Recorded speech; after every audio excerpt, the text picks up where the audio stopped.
राष्ट्रवादी काँग्रेसच्या विलिनीकरणाचा पेच आता वाढण्याची चिन्हे आहेत. शरद पवार आणि अजित पवार हे दोन्ही गट एकत्र येण्याच्या चर्चा सुरू झाल्या आहेत. मात्र दोन्ही पक्षांच्या विलिनीकरणाला अजित पवार गटाच्या दोन मोठ्या नेत्यांनी विरोध केला असल्याचं सांगण्यात येतं. राष्ट्रवादी काँग्रेस पक्षाच्या विलिनीकरणाच्या चर्चांनी पुन्हा एकदा राजकीय वर्तुळात चर्चांना उधाण आणलं. उपमुख्यमंत्री अजित पवार यांच्या नेतृत्वाखालील राष्ट्रवादी काँग्रेस गटातच विलिनीकरणाच्या मुद्द्यावर तीव्र मतभेद निर्माण झाले.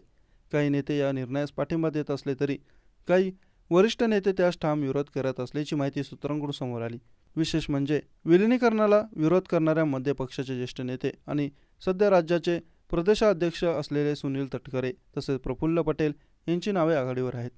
प्रफुल्ल पटेल यांच्याबाबत सध्या केंद्रीय मंत्रिमंडळाच्या संभाव्य विस्तारात त्यांचा समावेश होणार असल्याच्या चर्चा रंगल्या आहेत. विलिनीकरणाचा निर्णय घेतल्यास त्यांचा संभाव्य केंद्रीय मंत्री म्हणून पत्ता कट होण्याची शक्यता वर्तवली जाते.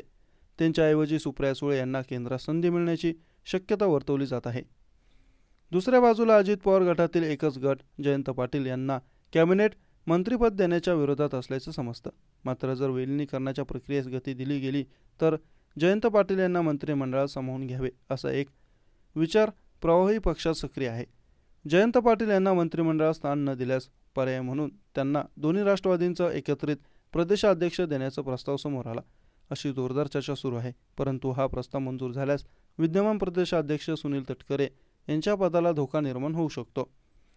या साऱ्या घडामोडीमध्ये अजित पवार यांच्याच पक्षात विलिनीकरणाच्या निर्णयाला एक गटाचा स्पष्ट पाठिंबा आहे, तर तटकरे आणि पटेल यांच्यासारख्या दिग्गज नेत्यांचा विरोध असल्याने तुर्तास विलिनीकरणाची प्रक्रिया ठप्प होण्याची शक्यता आहे. त्यामुळे पुढील काही दिवसांत काही महत्त्वाच्या राजकीय घडामोडी घडण्याच्या शक्यता असल्याचं बोललं जातं.